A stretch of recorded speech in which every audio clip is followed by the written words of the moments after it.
Dzalika alladzi yad'ul yatim. Walanabluwannakum bisyai'im minal khauf wal ju', lapar, wa naqsim minal amwal, kekurangan harta. Pembagian Allah kepada manusia macam jari, ada tinggi, ada rendah, ada sedang, ada handsome, ada setengah handsome, ada yang tak dapat bagian handsome sama sekali, ada yang cantik, ada setengah cantik, ada kurang cantik, ada hitam manis, ada hitam sekali. Ini pembagian Allah. Kenapa Allah tak bagi rata sama macam ini tinggi semua?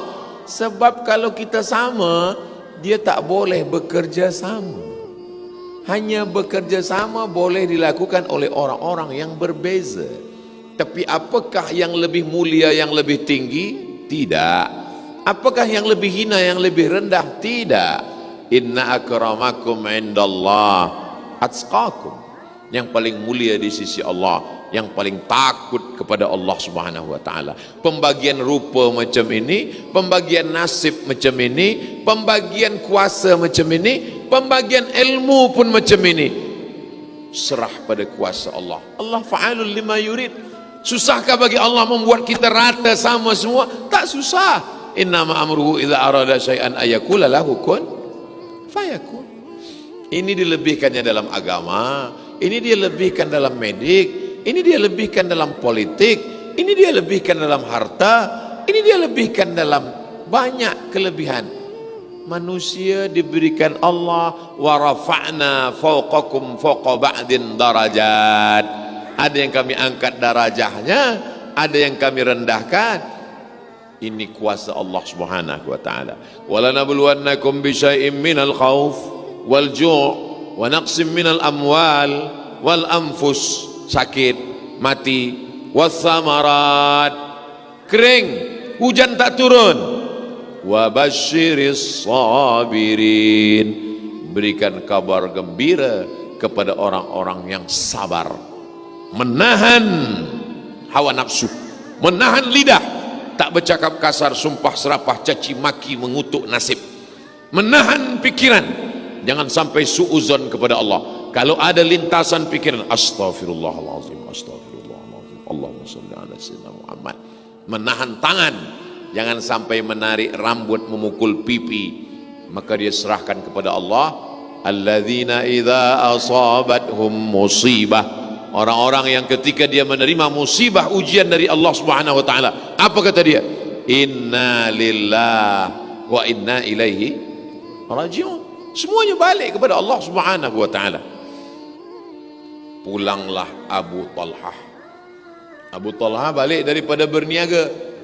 Balik dia berniaga, dia tengok isteri dia bersih, rapi, bawa makanan. Dia tanya, macam mana kabar anak kita, wahai buah hati belayan jiwa, siang dan malam terbayang-bayang, makan tak kenyang, tidur tak lelap sayang. Dalam hadis itu tak ada, itu terjemah saya saja. Macam mana anak kita? Kata isteri dia, askan mimma qablu, anak kita lebih tenang dari hari sebelumnya. Oh, iyalah, anak kita lebih tenang. Dia pun makan. Selepas dia makan, semua dah kenyang, barulah isteri dia bercakap. Apa kata isteri dia? Anak kita meninggal, bang. Oh, marah dia. Engkau bagi aku makan, engkau bersolek cantik, engkau katakan anak kita lebih tenang dari sebelumnya, rupanya anak kita mati, kenapa kau buat macam ini? Apa kata istrinya? Andai ada seorang musafir pergi jauh, dia bagi kunci rumahnya kepada jiran, tolong kau jaga rumah aku. Selepas itu dia balik, dia minta balik kunci. Apakah dia marah? Tidak, kerana rumah itu punya dia. Begitulah anak kita, itu bukan punya kita. Allah pinjamkan sekejap, lepas itu dia bawa balik. Kalau punya isteri baik macam ini, jangan dikubur kalau tak mati. Mudah-mudahan yang belum ada isteri dapat macam ini, insyaAllah. Amin. Yang mengaminkan yang dah ada bini pula. Maksudnya untuk anak-anak dia lah. Apa maknanya? Inilah yang dikatakan Nabi Muhammad sallallahu alaihi wasallam, hunna libasul lakum wa antum libasul lahun. Istri menjadi pakaian bagi suami, suami menjadi pakaian bagi istri. Kenapa saya boleh menyampaikan tazkirah malam ini? Ingat ayatnya, ingat hadisnya, ingat riwayatnya, boleh saya lancar. Sebab ada orang yang menjaga anak saya. Cuba kalau dia tak jaga, mungkin saya dah bagi tazkirah. Adapun pampers, sebab apa? Sebab pikiran bercabang kemana-mana. Maka manakala ditanya, siapa perempuan yang paling baik itu ya Rasulullah?